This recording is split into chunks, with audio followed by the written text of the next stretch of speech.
la foi dans le qada ou le qadar est construite sur 4 éléments.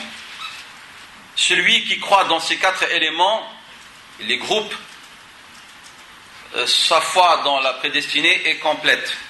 Et celui qui met cause l'un de ces éléments, sa foi, elle est instable ou peut être mise en cause.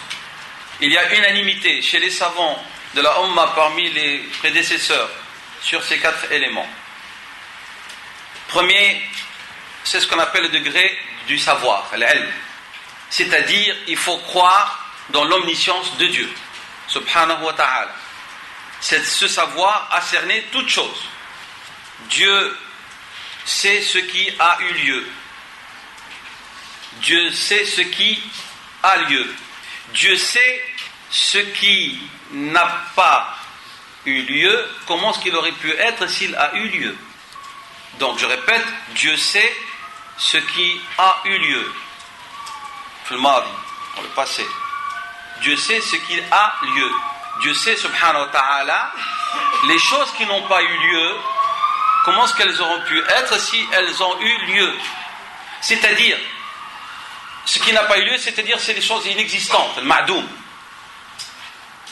Est-ce que les choses qui sont inexistantes, elles sont inexistantes parce que Dieu n'a pas pu leur donner existence? Non, c'est Dieu qui a voulu que des choses n'existent pas.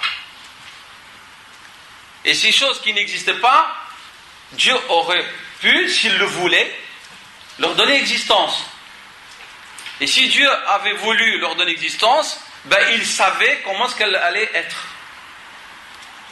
Donc pour Dieu, il n'y a pas un domaine de savoir, si vous voulez, où il ne peut pas cerner la chose et son essence et comment est-ce qu'elle doit être. De même, Dieu subhanahu wa ta'ala sait ce qui aura lieu. Dieu subhanahu wa ta'ala savait quelles sont les créatures qui existeront avant qu'elles n'aient pris existence. C'est-à-dire vous et moi. Allah subhanahu wa ta'ala savait avant de nous créer comment est-ce qu'on allait être et qu'est-ce qu'on allait faire. Je parle de l'aqidah ici parce que je parle de Dieu, de l'ilm d'Allah. Je suis en train d'expliquer ce que dit ilmullah ici maintenant. Je ne parle pas de l'être humain. Oubliez-vous un instant. On parle de Dieu, subhanahu wa ta'ala, pas de l'homme. La question de l'qada ou l'qadar est une question entre un créateur et une créature. C'est pas entre deux qui se valent, qui sont égaux. Khaliqan wa makhlouqan. C'est très important, j'insiste. Si vous n'acceptez pas cette équation-là, alors il n'y a pas de khaliq. Vous êtes qui? Vous êtes issu du hasard et de l'accident. On va revenir à ce phrase, c'est fini. Ça a été démontré par tout individu sensé, même s'il ne croit pas que ça ne tient pas la route. Ça ne tient pas la route. La question du hasard et de l'accident. Parce qu'à répétition, l'accident devient une loi. Et la loi n'est pas le fruit du hasard. La loi n'est pas le fruit du hasard. Je vous ai rencontré une fois, quel hasard. Je vous ai rencontré une deuxième fois, quel hasard.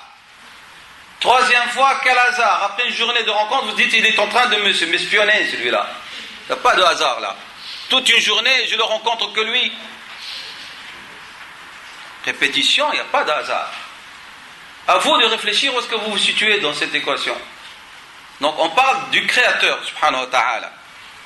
Et si vous voulez vivre heureux ou heureuse, que l'omniprésence de Dieu, ne vous la perdez pas de vue dans votre vie. C'est très important.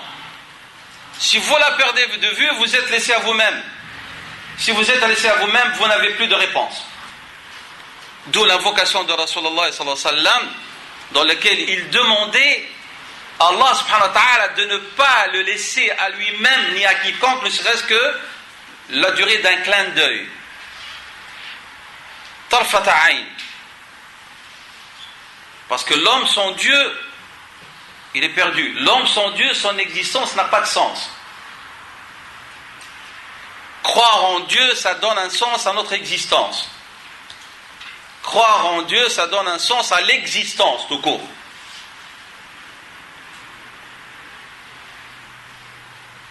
on oublie. Ça s'appelle ghafla, ça. Et les croyants de nos jours, beaucoup d'entre eux vivent dans le ghafla. C'est pour ça qu'ils ont des problèmes au niveau de leur foi, de leur façon de vivre leur islam. Donc, Allah subhanahu wa ta'ala dit dans la sourate Al-An'am 6, verset 59, entre autres, وَعِنْدَهُ مَفَاتِحُ الْغَيْبِ. Il détient subhanahu wa ta'ala entre ses mains, par son savoir, mafatih al-ghayb, les clés de l'invisible. La ya'lamuha illa hu. Seul lui, il les connaît. Et puis après, il nous dit, pour d'une manière maintenant concrète, pour qu'on comprenne ça, wa ya'lamu ma fil barri, et il sait ce qu'il y a sur terre. Wa wal bahri, et dans la mer. Wa ma tasqutu min waraqatin. Une feuille qui va tomber quelque part. Ya'lamuha, il la sait, il la connaît. Wa la habbatin, et même un grain dans les ténèbres de la terre, ni quelque chose de ratb, mou, ou de dur, de solide. Tout cela est dans un livre explicite. Illa fi kitabun mubin. On va venir à ce kitab. De quoi il s'agit. Et bien sûr, nous avons, comme vous le savez, à la fin de la sourate Luqman, 5 choses qui sont du domaine du savoir de Dieu, subhanahu wa ta'ala.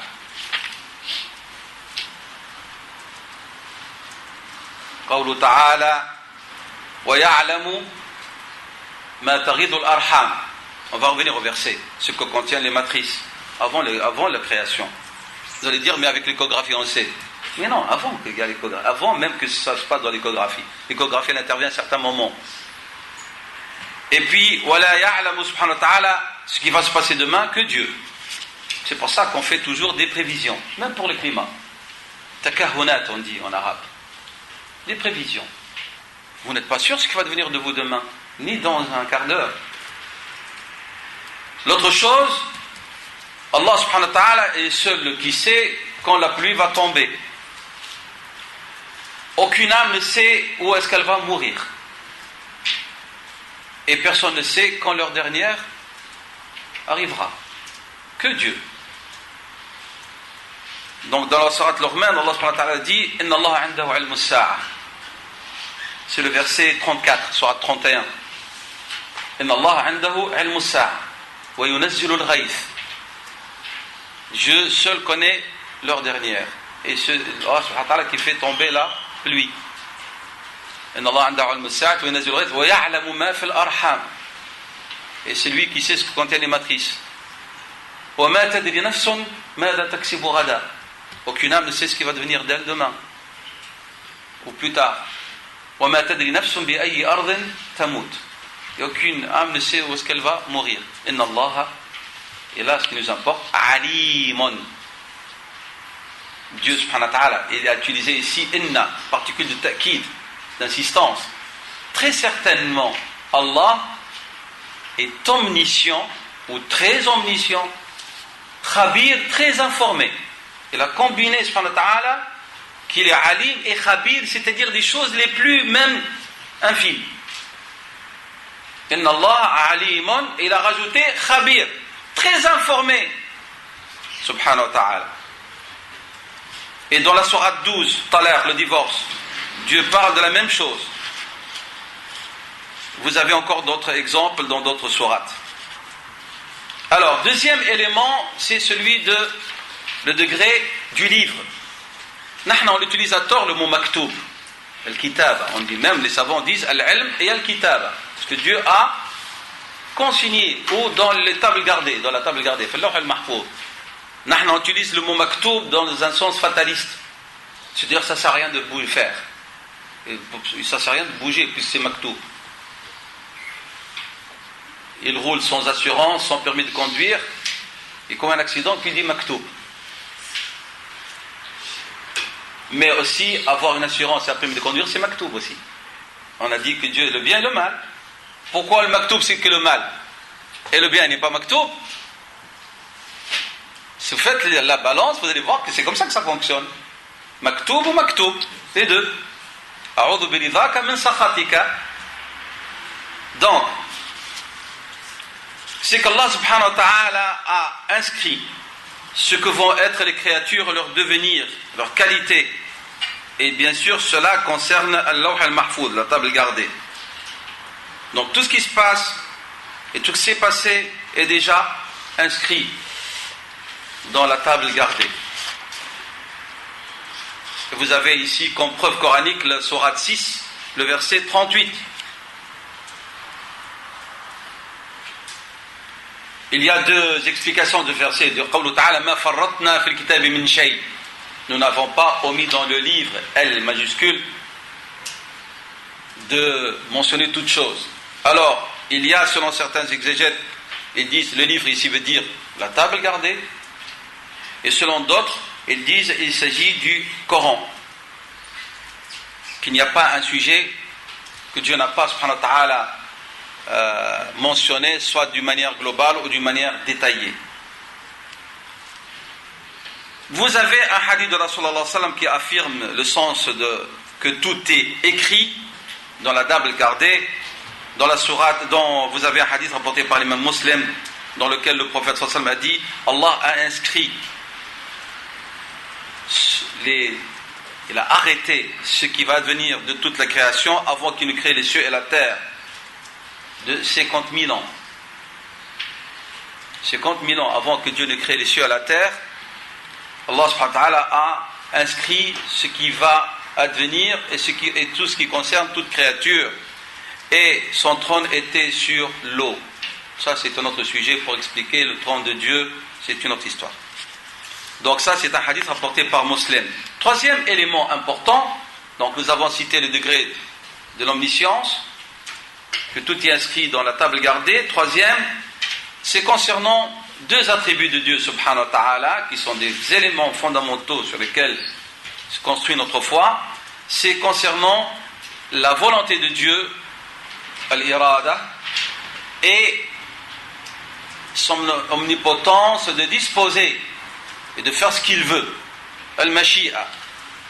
Cela veut dire que nous devons croire que la volonté de Dieu est exécutable à travers ce qui se passe. Ce que Dieu veut et a voulu aura lieu, et ce que Dieu n'a pas voulu n'aura pas lieu. Ma sha Allahu kan wa ma lam yasha lam yakun wa lan yakun wa ma tasha'una illa an yasha Allah. Ça ici dans ce sens, mais aussi il y a un autre sens qui est donné à ce verset, on y reviendra. Rien ne se passe dans cet univers sans la volonté de Dieu, sans que Dieu ne l'a voulu ou qu'il ne le veuille subhanahu wa ta'ala. Rien ne sort et ne peut se faire, se réaliser dans son royaume sans sa permission. Et nous avons beaucoup de versets du Coran et de hadiths qui vont dans ce sens, tels que la sourate 5, le Maïda, le verset 48. Dieu dit dans ce verset وَلَوْ شَاءَ اللَّهُ لَجَعَلَكُمْ أُمَّةً وَاحِدًا. Si Dieu l'avait voulu, il aurait fait de vous une unique, seule et unique communauté. Il parle des hommes. Vous avez aussi la sourate Al-Kahf 18, la grotte ou la caverne, dans lequel, le verset 23 à 24, وَلَا تَقُولَنَّ لِشَيْءٍ. Ne dites pas que vous allez faire quelque chose demain, sauf si Dieu le veut. إِلَّا أَنْ يَشَاءَ اللَّهُ. وَلَا تَقُولَنَّ لِشَيْءٍ إِنِّي فَاعِلُ ذَلِكَ غَدًا إِلَّا أَنْ يَشَاءَ اللَّهُ. Bien sûr, ici, pour vous réveiller un peu, parce que je sais que c'est lourd, lorsque vous dites Inch'Allah, dans le sens du verset, il y a deux manières de le dire. Il y a celle qui est conforme à la loi de Dieu, et ce que nous sommes en train d'expliquer ici dans la Aqidat al-Qadar, que le croyant le dise tahqiqan. Il dit cette formule en y croyant qu'il ne peut rien faire sauf si Dieu le veuille. Mais que puisque Dieu subhanahu wa ta'ala veut de lui qu'il agisse, c'est qu'il va agir parce que Dieu le veut aussi. C'est-à-dire, d'un côté, lorsque vous dites Inch'Allah, ça veut dire je vais le faire, Parce que Dieu, subhanahu wa ta'ala, veut que j'accepte et je respecte mes engagements. Mais aussi, si je ne le fais pas malgré ma volonté, c'est que Dieu aussi ne l'a pas voulu. Et ça, c'est la volonté de Dieu. Dans les deux sens, toujours, prendre la chose. Ça, c'est conforme. Mais actuellement, il est répandu et propagé chez les musulmans, malheureusement, c'est de dire, Inch'Allah, ta'liqan. C'est une forme de dire suspension. Ça veut dire, j'ai dit Inch'Allah, ça veut dire que je ne vais pas venir. Déjà, il ne va pas venir. Tu vas me prêter, Inch'Allah, ça veut dire que je ne vais pas te prêter. Et puis, lorsqu'on dit pourquoi, il a dit, mais je t'ai dit Inch'Allah, Dieu ne l'a pas voulu. Mais Dieu aussi, si tu avais prêté, ça, c'est la volonté de Dieu, il aurait voulu. C'est clair? Il y a une différence entre qawluka Inch'Allah tahqiqan, wa ma tasha'una illa an yasha'Allah, wa qawluna Inch'Allah ta'liqan, pour fuir. Comme on a dit tout à l'heure, la formule, on attribue et on impute nos péchés et nos manquements à Allah, subhanahu wa ta'ala. Ce qui est une insulte et une mise en cause de notre foi. Donc ici, Inch'Allah tahqiqan, c'est-à-dire c'est vrai, je ne peux pas si Dieu ne le veuille pas. Mais ça sous-entend aussi, si je peux, c'est que Dieu le veut aussi. Il faut le prendre toujours dans les deux sens. Ne lisez pas le Coran dans un sens. Ce que Dieu affirme d'un côté, il affirme de l'autre côté aussi, puisqu'on parle ici de la question de l'qada ou al-qadar. Donc ça, c'est le troisième pilier important concernant l'aqidat al-iman bil-qada ou al-qadar. Quatrième élément important, c'est la question qu'Allah est le créateur. Donc la question de la création. L'acte de créer. Il doit être omniprésent. Donc premièrement, on a dit l'ilm, l'omniscience de Dieu. 2. La question du livre. 3. Al-irada wal-mashi'a de Dieu. 4. Al-khalq. Allah est le créateur, subhanahu wa ta'ala. Donc, tous les textes coraniques et prophétiques affirment que Dieu est le créateur de toutes choses. C'est lui qui leur a donné existence, et parmi cela, comme nous avons dit, je le rappelle, les actions de l'homme. Rien ne peut se faire dans ce monde et qui se fait qui ne soit pas issu de l'acte de la création de Dieu. Allah subhanahu wa ta'ala khaliqu kulli shay. Le mot shay en arabe est un terme général, qui veut dire les créatures qui ont une âme, où il y a souffle de vie, et même les créatures inertes. C'est pour ça que Dieu n'a pas dit khaliqul insan uniquement. Ici il a dit Allahu khaliqu kulli shay. Vous avez ici le verset dans la sourate les groupes, Az-Zumar, le verset 62. Et vous avez dans la sourate Yasin 36, verset 81. Wa huwa al-khallaq. Et al-khallaq ici, c'est un superlatif d'exagération aussi, pour dire il n'y a pas quelque chose qui n'a pas créé. Tout est création de Dieu subhanahu wa ta'ala. Et vous avez de nouveau, Allah il insiste dans la sourate Raf, verset 62. Dhalikumullahu rabbukum, c'est cela votre Seigneur, khaliqu kulli shay, le créateur de toutes choses. Ces versets, vous les lisez, on les lit. Mais lorsqu'on est confronté à la question de qada ou qadar, on les oublie. On les oublie. Donc il y a un sens général ici. On dit dans Al-Musul Fiqh, هذا معنى عام.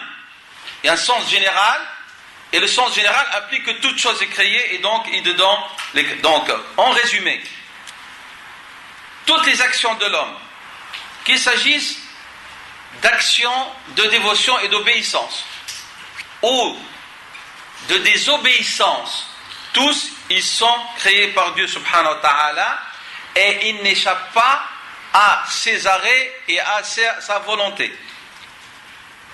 Maintenant, je vais dire autre chose qui va nous lier avec le sujet de tout à l'heure, Inch'Allah. Donc, concernant les actions de l'homme, comme ça on a une transition. J'ai dit qu'elles sont créées par Allah subhanahu wa ta'ala, bonnes ou mauvaises, et l'être humain et la créature, elle agit comment? Par l'acquisition de ces actes.